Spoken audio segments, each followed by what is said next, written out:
Hello friends, പുതിയൊരു വീഡിയോയിലേക്ക് സ്വാഗതം. ഇന്ന് ഞാൻ ഒരാളുടെ മെസ്സേജ് കണ്ടു. അതായത് അയാളുടെ ചാനൽ ടെർമിനേറ്റ് ആയി എന്ന് പറഞ്ഞ്.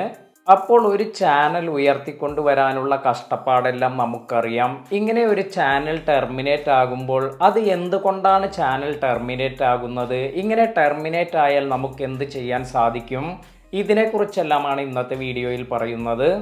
ഒന്നാമതായി നമ്മുടെ ചാനൽ ആരെങ്കിലും ഹാക്ക് ചെയ്ത് ഇത് ടെർമിനേഷനിലേക്കെല്ലാം എത്താം. അതായത് നമ്മുടെ ചാനൽ ഹാക്ക് ചെയ്ത് യൂട്യൂബ് പോളിസിക്ക് അഗെയിൻസ്റ്റ് ആയ എന്തെങ്കിലും എല്ലാം നമ്മുടെ ചാനലിൽ നിന്നും പോസ്റ്റ് ചെയ്യും. അപ്പോൾ ഇത്തരത്തിൽ പോസ്റ്റ് ചെയ്യുമ്പോൾ യൂട്യൂബ് നമ്മുടെ ചാനൽ ടെർമിനേറ്റ് ചെയ്യും. എന്നാൽ ഇങ്ങനെ സംഭവിക്കുമ്പോൾ നമ്മൾ യൂട്യൂബ് ടീമിനെ കോൺടാക്ട് ചെയ്ത് നമ്മുടെ നിരപരാധിത്വം എല്ലാം തെളിയിക്കാൻ സാധിക്കുകയാണെങ്കിൽ നമുക്ക് നമ്മുടെ ചാനൽ തിരിച്ചു കിട്ടും. അതിനായി അവർ ചോദിക്കുന്ന ഇൻഫർമേഷൻ എല്ലാം നൽകി നമുക്ക് നമ്മുടെ ചാനൽ തിരിച്ചെടുക്കാൻ സാധിക്കും. ഇങ്ങനെ ചാനൽ തിരിച്ചു കിട്ടുന്നതിന് വേണ്ടി പല ഡോക്യുമെന്റേഷനും കാര്യങ്ങളെല്ലാം നമുക്ക് യൂട്യൂബിന് നൽകേണ്ടതായി വരും. രണ്ടാമതായി വരുന്നൊരു കാര്യമാണ് കമ്മ്യൂണിറ്റി ഗൈഡ് ലൈൻ സ്ട്രൈക്ക്.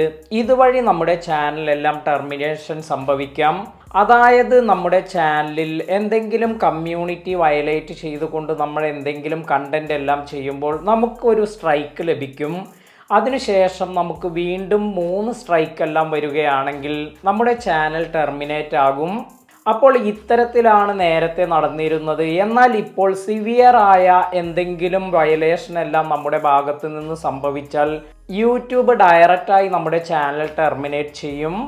ഇവിടെയും നമുക്ക് യൂട്യൂബ് ടീമിനെ കോൺടാക്റ്റ് ചെയ്ത് അവരെ കൺവിൻസ് ചെയ്ത് നമ്മുടെ നിരപരാധിത്വം എല്ലാം തെളിയിക്കാൻ കഴിഞ്ഞാൽ നമ്മുടെ ചാനൽ തിരിച്ചു കിട്ടാനുള്ള സാധ്യതയുണ്ട്. അടുത്തതായി നമ്മുടെ ചാനൽ ടെർമിനേറ്റ് ആകുന്നത് 3 കോപ്പിറൈറ്റ് സ്ട്രൈക്ക് എല്ലാം 90 ദിവസത്തിനുള്ളിൽ ലഭിക്കുകയാണെങ്കിൽ നമ്മുടെ ചാനൽ ടെർമിനേറ്റ് ആകും. നമ്മുടെ ചാനൽ ടെർമിനേറ്റ് ആകുമ്പോൾ അല്ലെങ്കിൽ നമ്മുടെ ചാനൽ നമ്മുടേതല്ലാത്ത കാരണത്താൽ എല്ലാം ടെർമിനേറ്റ് ആകുമ്പോൾ എന്താണ് നമുക്ക് ചെയ്യാൻ സാധിക്കുക? നമ്മൾ ആദ്യം ചെയ്യേണ്ട കാര്യം ട്വിറ്ററിൽ ലോഗിൻ ചെയ്തതിനു ശേഷം യൂട്യൂബ് ടീമിനെ ബന്ധപ്പെടുക എന്നതാണ്. ഇങ്ങനെ കോണ്ടാക്ട് ചെയ്യുമ്പോൾ അവർ ചോദിക്കുന്ന പല ഇൻഫർമേഷനും നമ്മൾ കൊടുക്കേണ്ടതായി വരും. അതുപോലെ പല ഡോക്യുമെന്റ്സ് എല്ലാം നമ്മൾ നൽകേണ്ടതായി വരും. അതിനുശേഷം നമ്മുടെ സൈഡിൽ നിന്നും മിസ്റ്റേക്ക് ഒന്നുമില്ല എന്ന് വരുമ്പോൾ നമ്മുടെ ചാനൽ തിരിച്ചു കിട്ടും. ഇന്നത്തെ വീഡിയോ ഉപകാരപ്പെട്ടുവെങ്കിൽ ലൈക്ക് ചെയ്യുക. ചാനൽ ഇതുവരെ സബ്സ്ക്രൈബ് ചെയ്യാത്തവർ സബ്സ്ക്രൈബ് ചെയ്യുക. പുതിയ വീഡിയോയിൽ കാണാം. താങ്ക്